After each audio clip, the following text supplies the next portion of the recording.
All right. Thank you everyone for joining the call today. So my name is Kuhn Peng, and I'm currently pursuing a master's degree in management science engineering at the Stanford University, and also the vice president of Stanford Blockchain Club, and the founding director of Stanford Blockchain Accelerator Program, where we incubate crypto native projects. A fun fact: the project we incubate, Avari, is being acquired by microfinance, and Sid is we're gonna talk about it. It's very interesting. That being said, Yeah. it's a pleasure to have Sid Powell, CEO of Maple Finance, join us today to talk about DeFi lending for institutions. That being said, I would just let Sid to give intro about himself and your journey to crypto. Yeah, sure. And thanks for having me, Kun, and appreciate everybody joining today. So I suppose to give you a bit of background on myself and Maple. So Maple is an institutional capital marketplace. We're built on top of the Ethereum blockchain, soon to be the Solana blockchain, after the acquisition of Avari. My background was actually coming from the TradFi space. So I used to work in structured finance, and then for a time I was running the treasury at a commercial lending fintech. So it was actually there that I encountered the problem that we've tried to solve with Maple, which was we needed to borrow to expand that company. So it was doing loans, it needed to borrow from debt markets to continue to expand its lending business. And we were dealing with hundreds of pages of legal documents, all these third parties, be it trustees, custodians, and it was just a tremendously complex process. And the gates that growing companies need to go through to access debt capital markets today are pretty onerous. And so me and my co-founder at the time started learning about smart contracts and thinking, well, here's an obvious opportunity to replicate what our legal documents say, which is really just a whole bunch of if-then statements, if this, then that statements, using the automation that could be provided by smart contracts. And then seeing the vision that we could set up infrastructure, which would actually be globally available and allow any companies around the world to access debt capital markets. So that was really the impetus for us to tackle the problem. What we've done since then is we raised seed funding back in late 2020. So some of our backers include Polychain, Framework, Alameda, Block Tower Capital as well. We then proceeded to launch with a very small first pool of about 17 million in loans. And that was in May of 2021. And since then, we've expanded in about 8 months to having done over 550 million in loans. Now, our loans are generally targeted towards crypto native companies. So the way that Maple actually works is you kind of start with this idea or a primitive of pools. And you can think of these like an on-chain debt fund or an on-chain lending business. So from start to finish, what would happen is that the manager, so we call this person a delegate, and it would be, think of it like fixed income asset manager or a lending business that's experienced in banking and in credit. Would start one of these pools on Maple, and then lenders would deposit into it. And these would be institutions, family offices, DoWs even. And then a borrower would come to the platform. Our borrowers are largely crypto native companies, and they would request a loan on chain through the manager of the pool. They go through an assessment process, and then they take out a loan on chain, manage all of their repayments. And then the cycle just continues anew. So that's a bit of an overview of how it works. One of the other really important things to note is that we have a token, and we actually use the Maple token to manage risk. And the way that that works is that it is providing a reserve, which is used to cover the potential for defaults that might occur within a pool. So anyway, that's a bit of an overview, but I'll pause there. Thank you for the overview. We'll dive into different sections of the ecosystem and have some question regarding each of the section. Yeah, sure. That being said, also one of the audience know the first section will be more like the questions that we prepared or collected ahead of time and prepared at that time. But if any questions, any of the points that Sid mentions, feel free to throw the question into chat or raise your hand. So the second part will unmute people from the audience, and then you can just ask live questions. All right. That being said, the first question we have is like, what are some of the profiles of some of the lenders and the borrowers, right?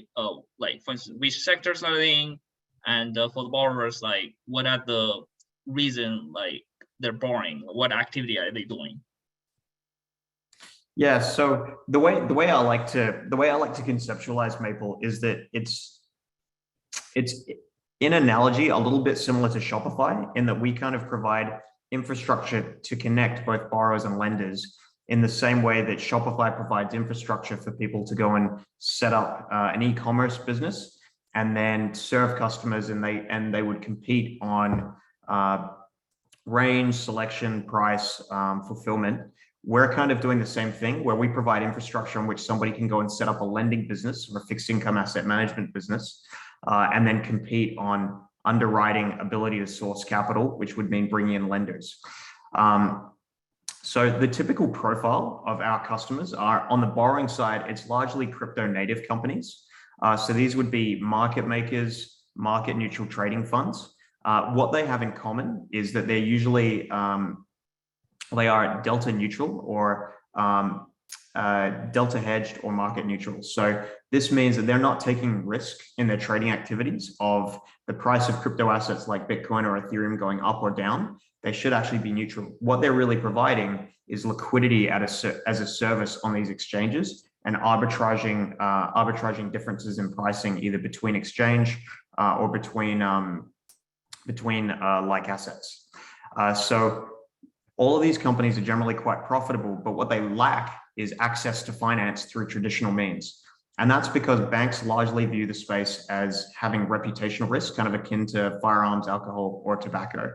And so that's the reason that they come to either centralized lenders, which might include like Celsius, Genesis, BlockFi, among others, or decentralized lending protocol like us. On the lending side, the profile is mostly hedge funds, VCs, family offices, or high net worths who are typically looking to get a yield on their crypto assets. And they usually have an understanding of like corporate credit markets. So that sophistication kind of allows them to, allows them to understand the credit risk that they're taking in lending to these borrowers. But they're generally what they like and appreciate about the platform is the transparency. So you can actually see who all of the borrowers are and the source of yield.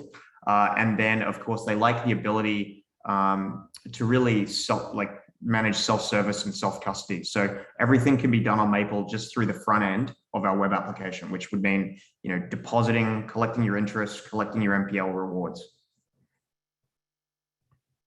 Cool. Yeah, thank you for the overview of the profiles of the lender side and borrower side. So I'd like to go a little bit deeper on the, first probably the lender side. Like you said, those like hedge funds or family offices, like they really appreciate like the transparency and self-custody of your solution. But what are some of the concerns that they have, right, when you're trying to onboard them to your platform?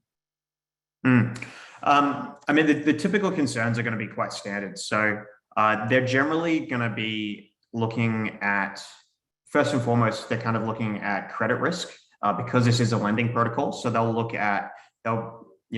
to know what the profile of the borrowers is, how the borrowers are underwritten. So in our case, it's the pool delegate. So the manager of that pool would meet management, understand how they do operations and security, look at their most recent financials, and make sure they actually have the ability and the capacity to repay loans. So that's the credit risk side of things. Then they'll look at smart contract risk. So they'll want to know that the protocol's been audited. And this is because you hear about other hacks or exploits which occur in the DeFi space. And so that's a very natural concern. So the tech risk. And then the other one is typically around enforcement. So because this is DeFi lending, there's a certain perception that it's like totally permissionless and that there are actually no repercussions if a borrower defaults, which is of course not the case.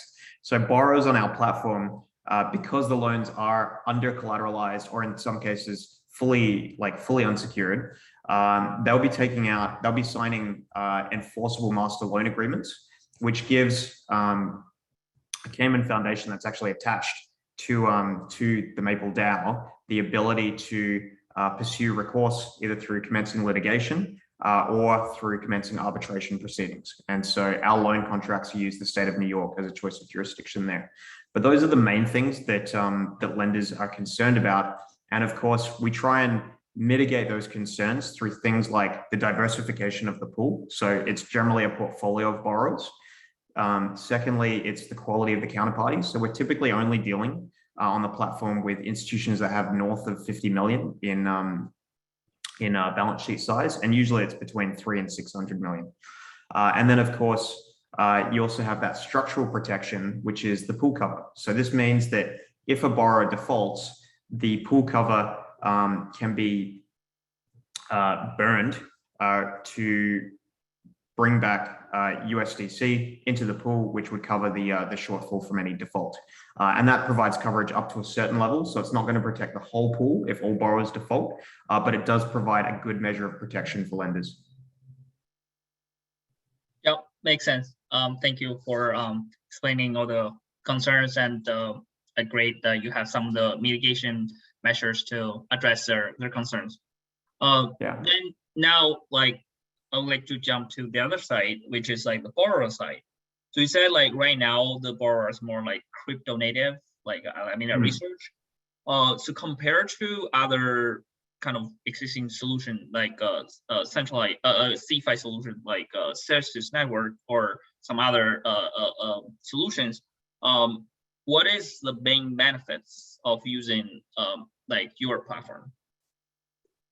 Yeah, well, I would say like the borrowers for now are crypto native, but our approach there was we wanted to target the customer segment or the wedge that actually had the greatest need for this. So to our thinking, that was the best risk profile for that was the crypto native market makers, who are pretty profitable. They hold the assets that they borrow on their balance sheet at all times, and then just trade them on centralized exchanges.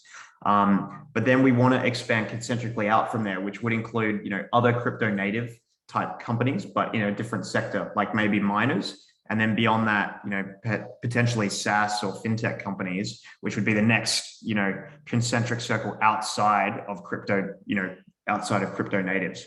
And then beyond that, you start to progress to kind of the broader corporate sphere, I would say. So it's similar to how Facebook began with Harvard, Ivy League, then broader universities and colleges, and then the broader public.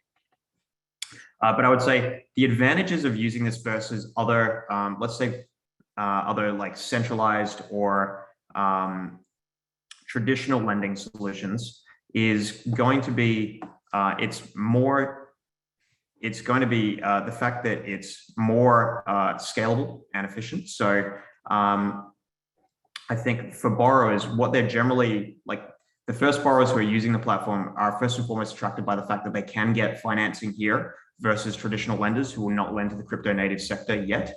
But secondly, it's the fact that because this infrastructure is global in nature and it's much faster than going through the traditional system, it's actually access to a really large inventory of assets and capital that they can borrow, because Maple pools can take in capital from anywhere around the world very easily, because people can access the front end and then deposit stable coins, and it only takes 15 seconds to process. So compare that with having to go through a traditional solution where it would take days to actually settle a loan transaction like that. And then the other one is it offers a kind of competitive marketplace where they can come onto the platform, they can deal with multiple pool delegates, and over time we would add more pool delegates to the platform, which creates a kind of competitive marketplace versus, say, just having to go to, if they actually want to raise debt, going to either a local bank or local investment bank to try and structure a finance product for themselves. I see. Yeah. So you mentioned like the kind of roadmap or what you have in mind. Like first, right now, it's like market makers, later on miners, and then a bigger circle, which is like fintech, and then like traditional firms like corporate, right? Yeah.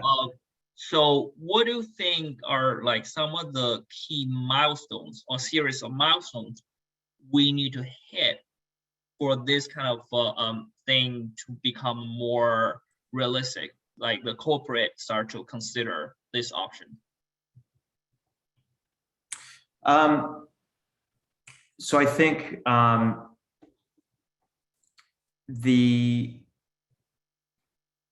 sorry, could you just repeat that question? Sure. I'm just saying. You said like at the beginning. Right now, you're doing market making firms, Yeah. and later on you want to expand it to miners and like eventually corporate or like fintech and then corporate traditional firms. Yeah, of course. What are the like milestones you think you need to either your firm need to hit or the general the tech or the crypto environment to hit for this become more like a reality? Yeah, of course. Yeah. So great question. So I think first and foremost, one of the major ones is going to be on-ramps. So for us to really grow, I think we've got to tap a lot of the volume coming from traditional finance. But one of the huge barriers for them to actually access the space is the availability of on-ramps to get into crypto and then to interact with protocols like Maple. So I think that's probably the first one. So on-ramps and then custody or wallet solutions. So you have wallet solutions like Fireblocks and Copper, which are really good for institutions because they can set internal policies which manage operational security. The other one is custody solutions like Anchorage, who is one of our partners, which service institutions that can't actually hold crypto on their balance sheets yet because of mandate reasons. So I think that would be another one, is if they can just work with custody partners who can handle that for them and interact with the protocol for them. I think that would be huge, huge for growth. The second one is the actual cost of capital. So I can't service really large multi-billion-dollar institutions from the traditional corporate sphere because they have access to a lower cost of borrowing through banks or debt capital markets. And that's why we've, as a wedge, served crypto native companies first because they're profitable and so they can actually pay the higher spreads. But over time, we want to compress that cost of capital. And that one of the ways that we're going to do that is actually by trying to access traditional finance and bring them into the space because they have a lower opportunity cost of capital. So as I can do that, it'll enable me to serve a larger set of borrowing institutions.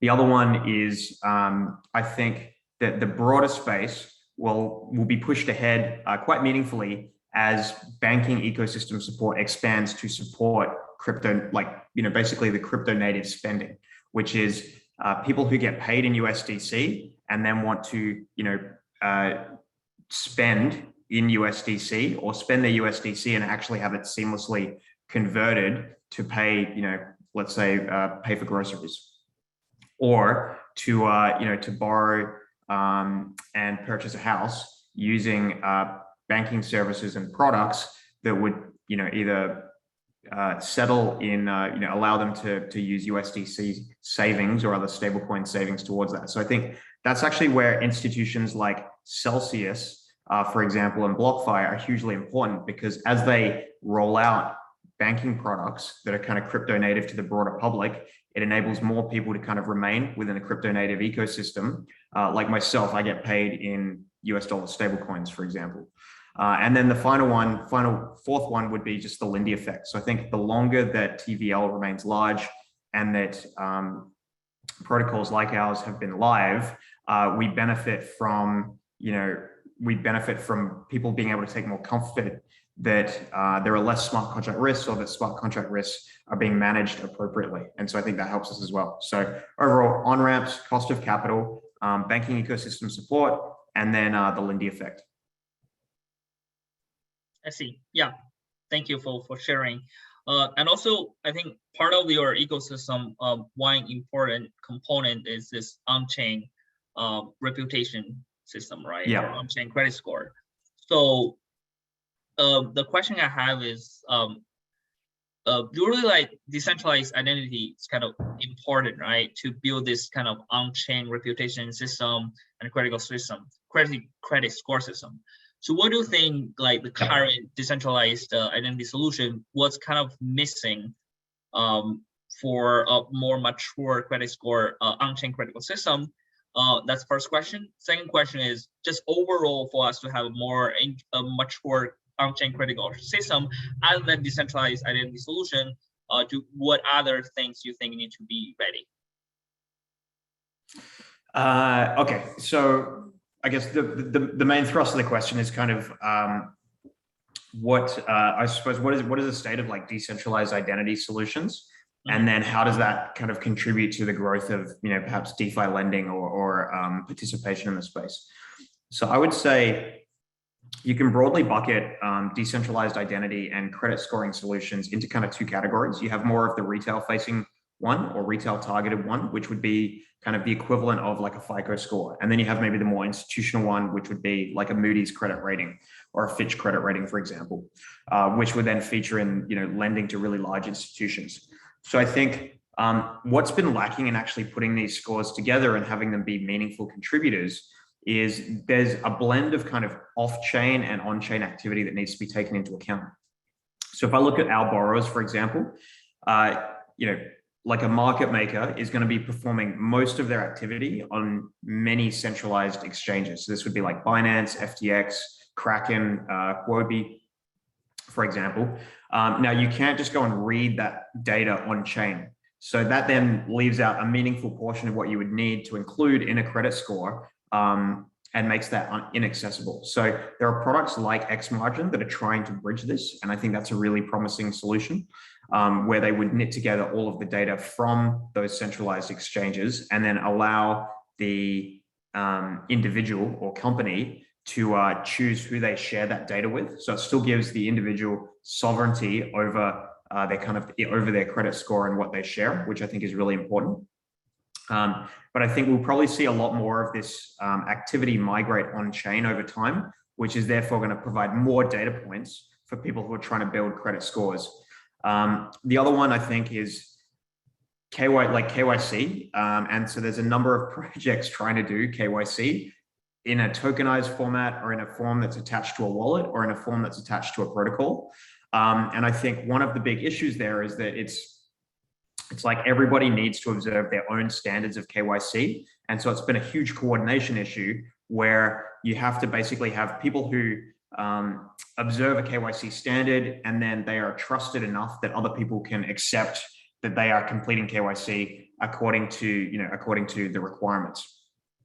Now, if you had a product like a decentralized identity product where you can attest or you get a token that says that you went through that process, like I think that would be hugely beneficial to the space just because it makes the user experience that much easier.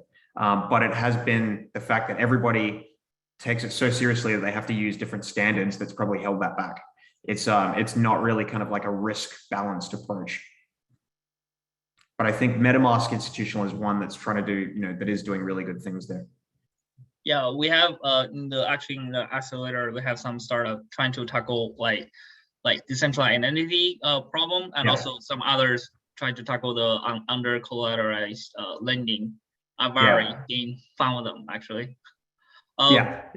Yeah, actually, since we touched the topic of Avari, I'm very interested and curious about the acquisition of Avari, because we had them like doing a pitch last December. It was like a month ago or so, and then like the news derived, I think was like early this week or last week, that you guys decided to acquire Avari. Now they become part of the team. What's your consideration there, and why Solana?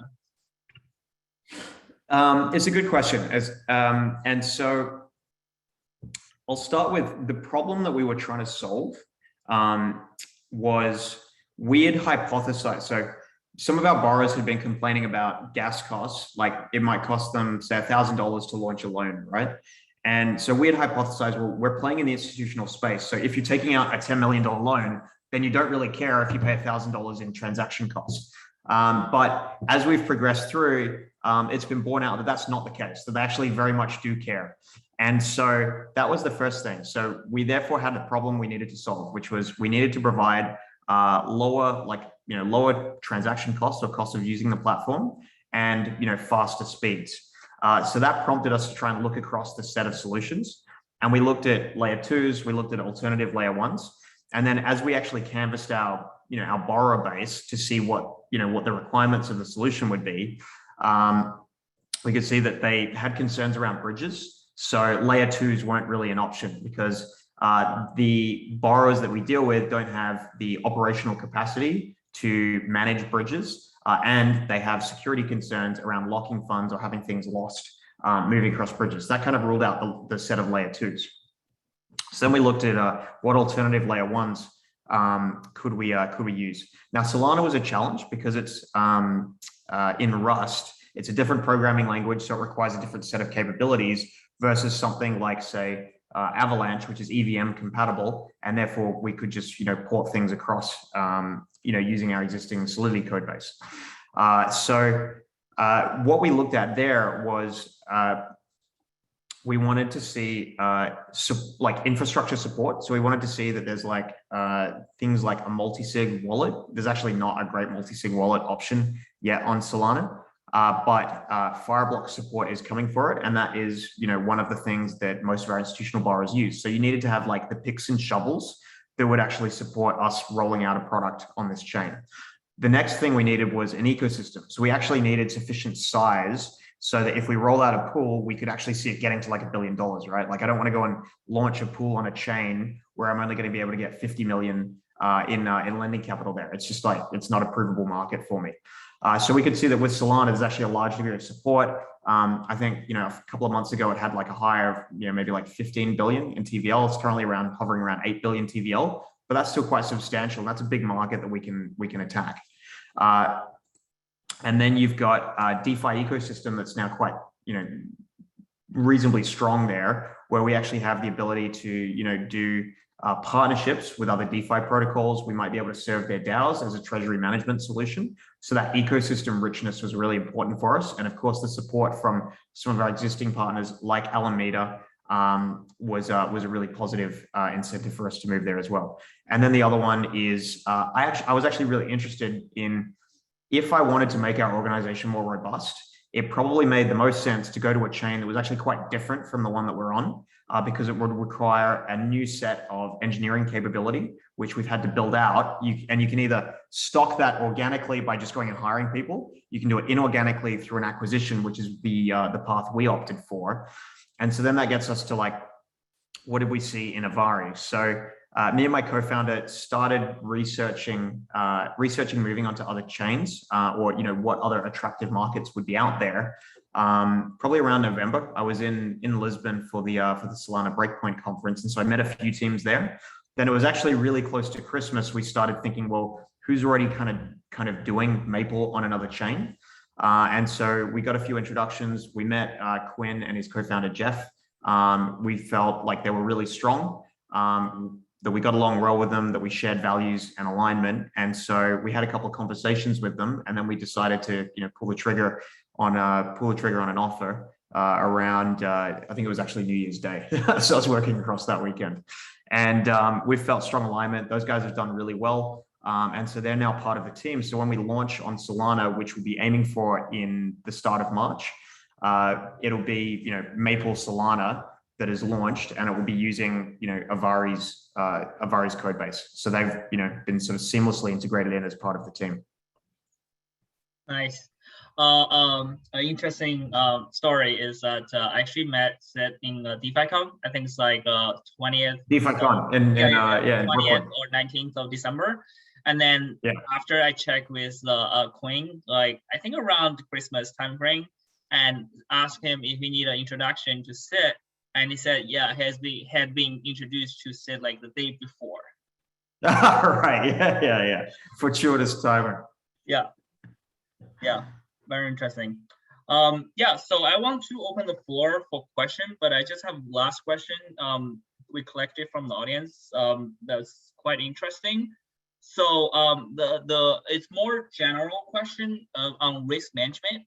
So Sure. what's your thought or how Maple Finance would handle like systemic risk in a bear market where maybe the default rate might be higher due to the market condition and also the pool, right? The staking pool.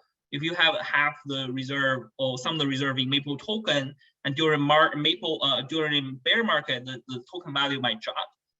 So Yeah. what if there's a situation where the staking pool cannot pay back the difference of the default? Yeah, it's a good question. So, and I would say, I mean, we're actually kind of going through what many people would refer to as a bear market at the moment, and you can see that none of our borrowers have been even late on any payments so far. So we've had 0 late payments to date since launching in May. But for the sake of and that's because, again, the borrowers are mostly like market neutral trading funds.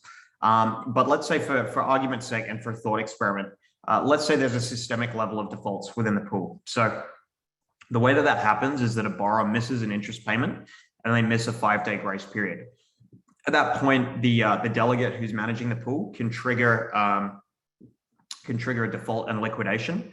And then what occurs then is that you size up the shortfall. So the smart contracts will calculate how much the borrower owes, which is outstanding loan balance less the proceeds of any collateral that they provided. So let's say you had a borrower who was like fully unsecured for, I don't know, $2 million.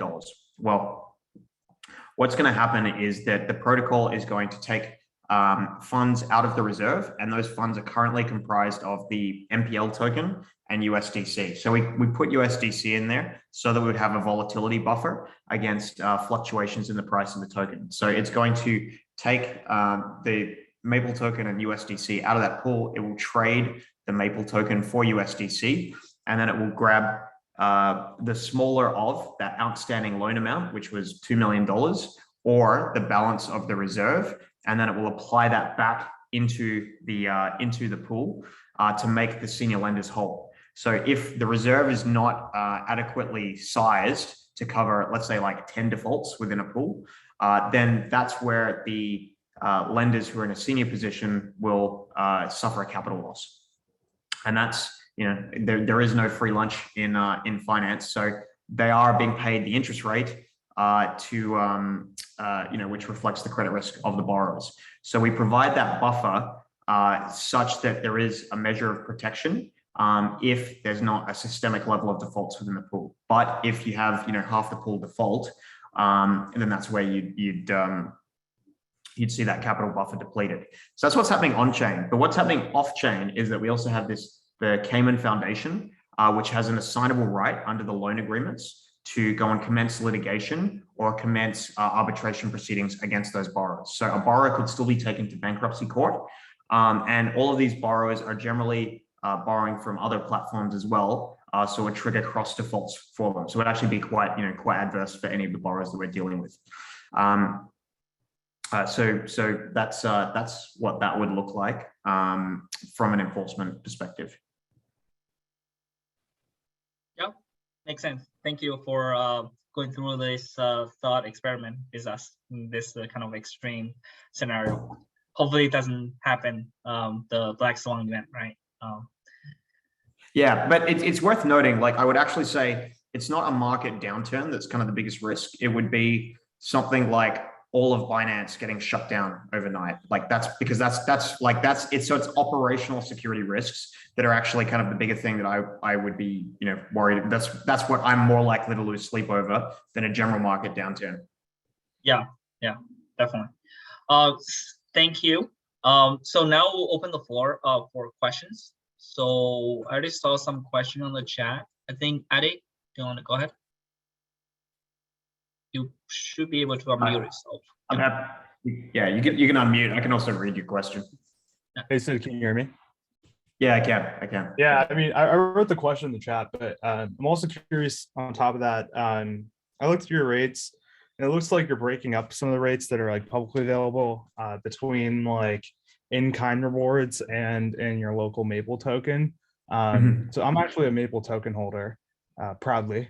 And what I'm curious about is that the the sweetener on that yield that you give in Maple token, is that issued when a loan or a person deposits something into these lending pools, or is it issued to like pay the MAC, but or is it just from the treasury and it's pre-issued and then distributed?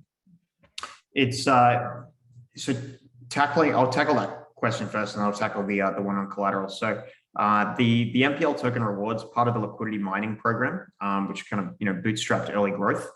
So that's coming out of the Maple DAO treasury. So it had an allocation of 30%, which was to go towards liquidity mining. And the way that works is it's actually done as a deposit into the pool at the start of every month that's then distributed block by block. Whereas the interest payments, which is a USDC yield, is coming as borrowers make their monthly repayments. And the borrowers will be making those on different dates throughout the month. So it can be a little bit lumpy. Whereas the MPL rewards is block by block. So it's smoothed.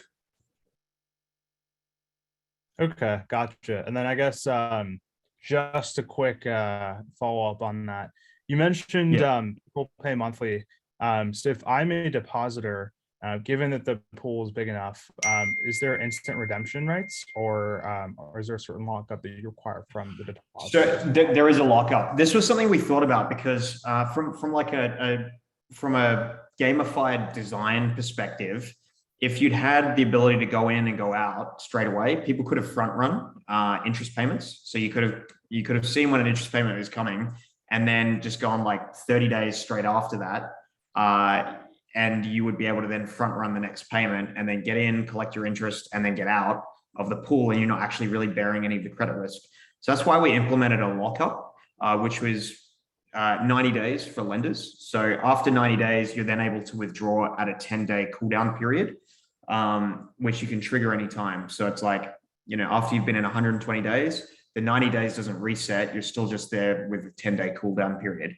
Having the cooldown period, aside from preventing that front running, it's actually beneficial from a security perspective, because you can't now flash loan into a pool, try and drain it, and then flash loan, and then get out within the same block transaction, which is of course what happened to it's generally where all the security issues lie with other over collateralized lending protocols, where they allow instantly getting in and out, and they might have multiple assets within a pool, which then exposes them to Oracle risks. Cool, very cool. I mean, yeah, I heard about you guys through I think a mutual friend that you might remember, Bob Invade, and he was telling me about you guys because I'm working on an HSA that might look into stablecoin lending. So very cool stuff. Yeah, no, appreciate it. And then your other question on the collateral side of things. So typically, like, the highest would gone had been maybe 50% for a couple of borrowers, but just because of the unique characteristics of our borrowers, which is that they're market makers, they prize capital efficiency above all else. So they're generally going to opt for higher pricing in order to take out a lower level of collateral. So you'll see actually about it's probably like 90% of the loans on our platform at the moment are fully uncollateralized. Whereas you could see that if we were lending to a different sector, say miners, they'd be more likely to provide collateral of some kind. And so you generally see a higher average collateral level if we were, as we expand into that sector. Oh, gotcha. Okay. Totally makes sense. So for like, I guess the base case in your borrower's perspective, they don't really have to post up collateral, but they have to be verified. They do have to be verified, yeah. And so the decision on whether they would need to post collateral or not, it's up to a bilateral negotiation between them and the delegate. So we'd had borrowers before that might have been smaller in size. And so if they're perceived to be like riskier, then the delegate might ask for more collateral, in order to get comfortable lending, let's say like $1 million to them, maybe takes out 50 or 60% in collateral from them. So it does come back to a decision of like the credit risk and credit worthiness of the borrower. And also, like basically how much more they're willing to pay in price. Like if they really, really wanted to be sharpest on price, they might go like fully 100% collateralized in order to get, sharper pricing. So are these delegates people you verify personally, or are they just randos on the internet? No. Yeah. So I think it's really important for where we are as a marketplace to maintain the quality of the delegates. And we wouldn't want a situation where you have somebody who comes on is like kind of a let's say like a Twitter anon, who then acts as a delegate and then like rugs people lending into the pool. So for us, that reputational element is really important. So with delegates, we look at reputation, that they have the credit or the underwriting experience to appropriately manage risk, and that they also have the relationships to bring either deal flow or to bring capital into their pools. We treat this very much kind of like a franchise model. So it's like we're playing a pretty active role in like due diligencing the delegates. But over time, we want to decentralize that process more to the point where you'd have a delegate or a proposed delegate might come on, submit a proposal, and then be like whitelisted, either by a token holder vote or the community, adding to the utility of the token there. But it's very much treated like a franchise model, right? It's like you have Subway franchises, which are on every street corner and have a very low barrier to entry. So it's a poorer quality experience and they tend to go out of business quicker. Whereas you contrast that with like McDonald's franchises where they have higher, more stringent criteria in terms of liquid net worth or net assets or operating experience. And they have fewer of them. So they're therefore a more sustainable, more successful business model. And that's really what we want to kind of err towards. Gotcha. So if I'm like, let's say the Bank of Stanford and want to be a lender in your protocol, would I be able to essentially, try to get elected as a delegate or delegator and essentially lend my own funds, or just essentially make sure my funds are going into over collateralized pools or somewhat collateralized pools, threshold of sorts? Yeah, you could do that. And that's a really good question because that gets to how we want to position ourselves, which is we're more like asset light infrastructure. I don't want to have to take a position or bring my own, bring Maple's balance sheet to bear in lending. Instead, I think it's a more attractive position for us to be in, to just be infrastructure, kind of like Stripe or kind of like Shopify, as I said earlier. And then we allow talented underwriters or underwriting businesses or fixed income asset managers to come onto the platform and set up their own pool, and they can lend in the style they want. It could be to us, like if you're the Bank of Stanford, you could choose a particular subsector or region to lend to, or risk class, whether it be like the size of the counterparty, and you could apply your own underwriting standards to that. So you could say, we're only going to do over collateralized loans, or you could say, we're only going to do loans to, to SaaS companies, for example. Gotcha. Thanks. I'll let you get to some other questions too. Thank you. No, that's great questions. Yeah. Kara, do you want to unmute yourself? Yeah, sure. Hi, I'm a big fan of like what you do at Maple, and couple questions. Actually, this is like probably a little bit boring topics compared to what was asked earlier, but on the KYC and AML side. So I was wondering whether you run any of more kind of in-house, like specialized KYC and AML processes that might be different from, traditional lenders. I think it generally follows a fairly traditional approach with the KYB process. For example, like the delegates will do their own KYC. We might assist in that, and I think that's been good because it's given us a sense of kind of the gaps in that product and the user experience. And I would say what we've been looking for and exploring now is, are there people who have productized this where we can use that service and bring it into the workflow, so that it's less of a manual process. I think the advantage of having it as a manual process is you control the user's user experience. And that means, that we can kind of make sure that there's not unnecessary delays or anything like that. But the problem is it's obviously less scalable. So, we couldn't process like 1,000 borrowers doing it that way. And so we are looking at products, be it like Securitize, be it like Spring Labs. There's a few people in the space that we're talking to, but the main thing for us is that it doesn't hurt the conversion rate which I've been through a ton of like KYC processes myself, where I'm trying to KYC either myself or an entity, and I actually just drop out of the process because it's like, it's too hard to submit the documents. They're inflexible in the documents that are required. And so that's what we assiduously want to avoid. Makes a lot of sense. And the follow-up question is slightly different from like the topics that we talked about, but basically like I've seen more and more DAOs with member names not disclosed, and a lot of them are on the pseudonym. And I think they are also like having a huge demands for liquidity for multiple reasons. I don't know whether Maple is ready to provide a loan to those. What's your thoughts there? Like what's going to happen potentially?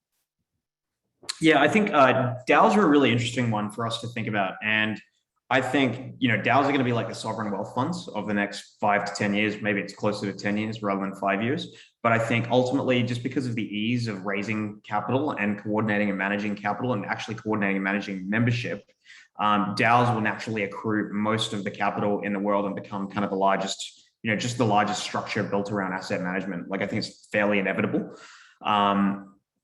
But the obvious challenge at the moment is that you have DAOs that have a number of anonymous members. You have DAOs that don't have anonymous members, and they've actually KYC'd all their members. Good examples would be the Lao and other ones coming out of kind of the Tribute DAO ecosystem.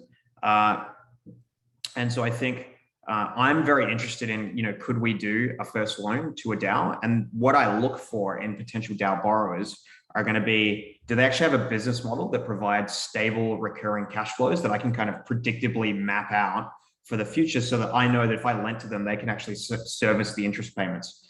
And that was kind of the first missing piece. So we looked at, you know, something like Sushi Swap might have been the first one that seemed to have recurring cash flows. But then of course you had kind of the management issues, the issues with anonymous team members. And so we couldn't really get comfortable on that one. But what I'm seeing emerge in this space now is like play to earn DAOs and guilds. And I think that's kind of interesting because it's just like they have an upfront investment in, you know, metaverse gaming items like Axes, for example, and then they then earn a yield from lending those to you know, in the scholarships. So I can form a view on what likely cash flows are going to be coming from that play to earn DAO. Then if I can understand who the management is and kind of get comfortable with them, that they know what they're doing, and that they're not going to like fragment and split apart over the next 12 months. And then if I can KYC them, I could probably get comfortable enough to actually lend to that DAO, because then the DAO is just the form of coordination for them. And they might have like a foundation or other kind of legal entity behind them that I could actually like, you know, have sign a loan agreement.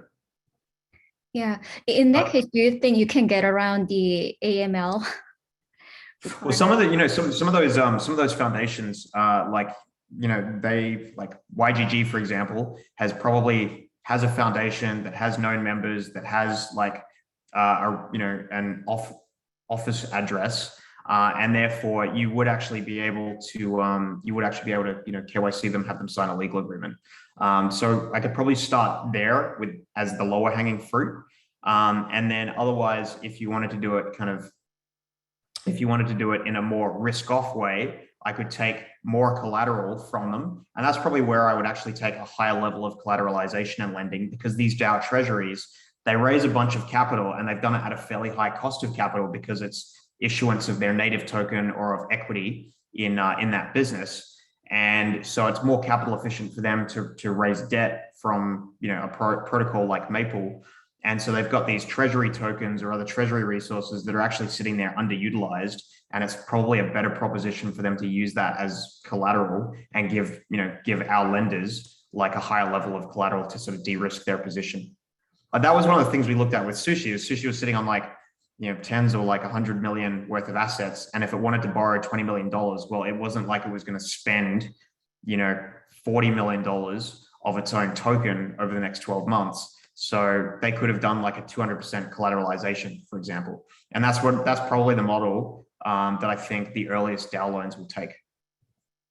Interesting. Thank you. Sure. It's a good question. Yeah, I think that's definitely like interesting, right? The DAO aspect, like they're sitting on top of a lot of their native tokens, which tend to be quite volatile, and then they're doing all the work, like the work group, then the budget will suffer quite a bit.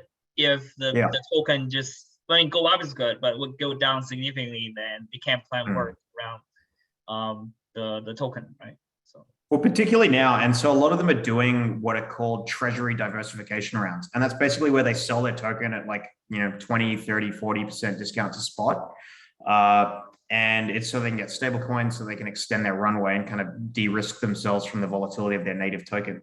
But if they can actually have access to debt finance, it makes sense for them to opt for that instead.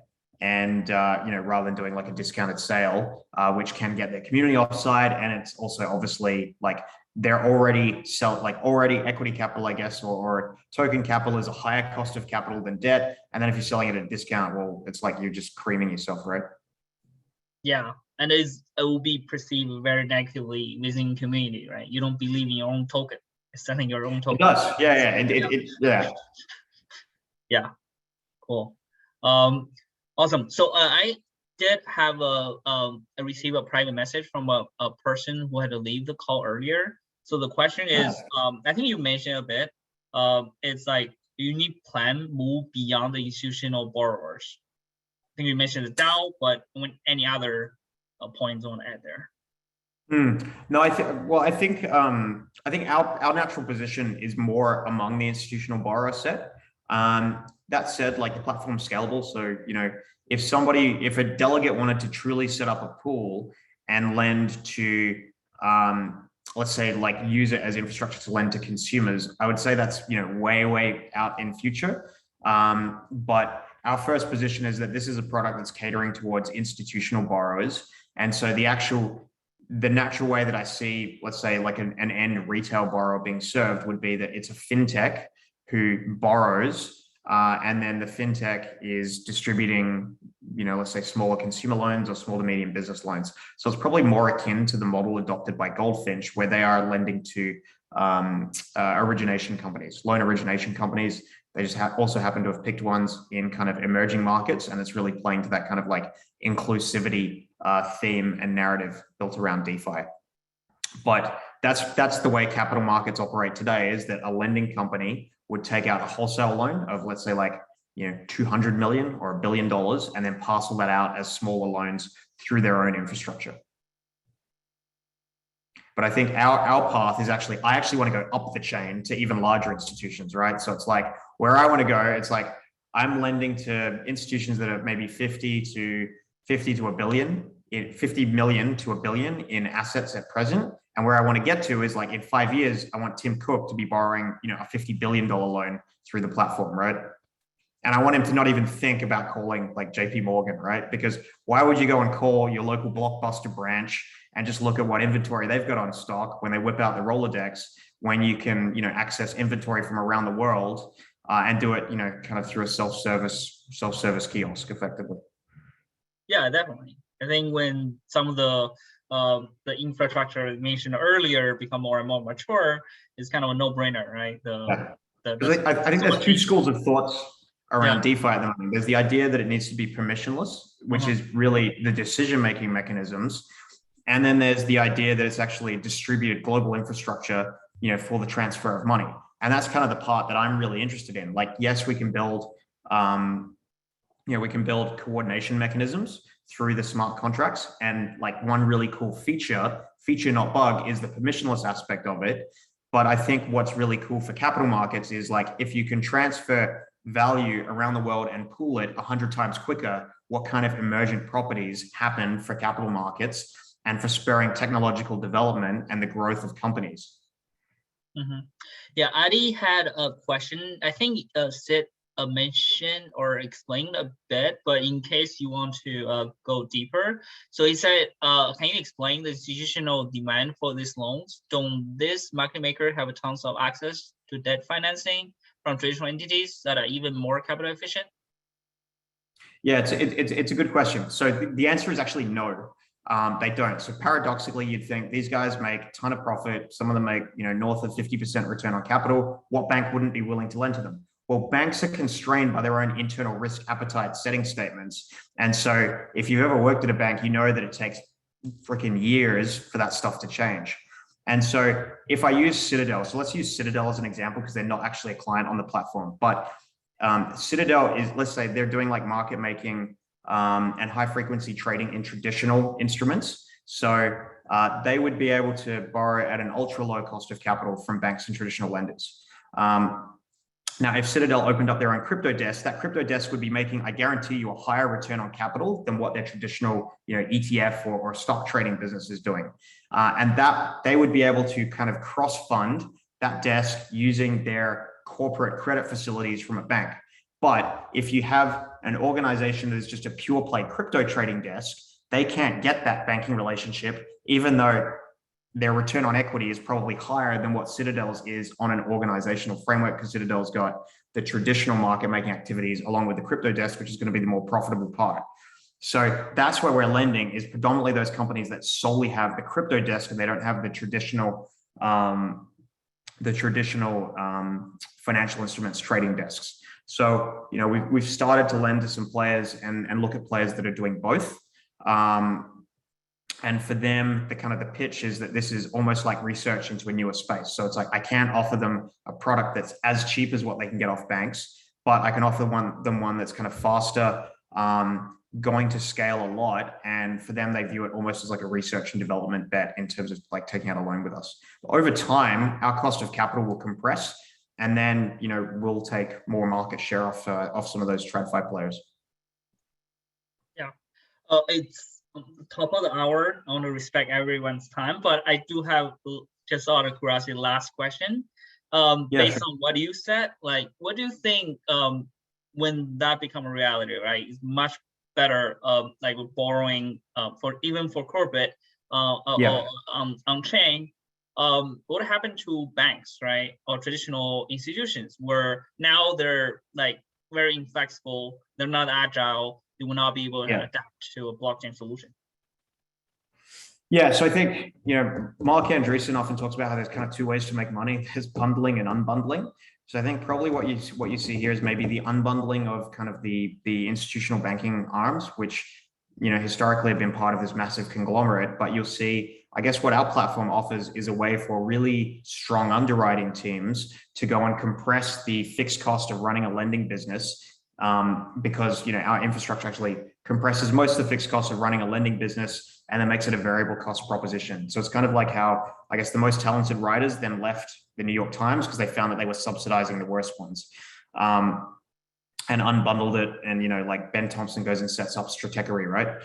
So I think what you'll see is that kind of the really promising, let's say like efficient, like high producing underwriting and structuring teams from the DCM areas of these banks will either go and set up their own teams and run their own businesses on top of Maple, or the banks the more nimble banks, which is probably going to be ones that may be smaller or more family owned or concentrated in ownership. Like I think Santander is kind of like quite fast moving. You also see some other ones like Seba Bank out of Europe, but these faster moving ones, or the ones that are positioning themselves to take advantage of tech trends, will grab a larger market share by using infrastructure like us. And then other ones will probably just like shrink a bit in size. I don't think they die. Like I think they continue. It's just they're less competitive. And the ones that are able to adapt and use new infrastructure will be similar to the ones that took advantage of e-commerce trends to grow in the in the 90s and early 2000s. Awesome. Thank you so much, Seth, for coming here and sharing with us your insights on DeFi lending. Thank you a lot for your time, for coming that's all right. such a late time, pleasure. like you're in East Coast. So, yeah. No problem. Thanks for having me. Hope everyone had a good night, and it was a pleasure. All right. Great. Thank you. Thanks.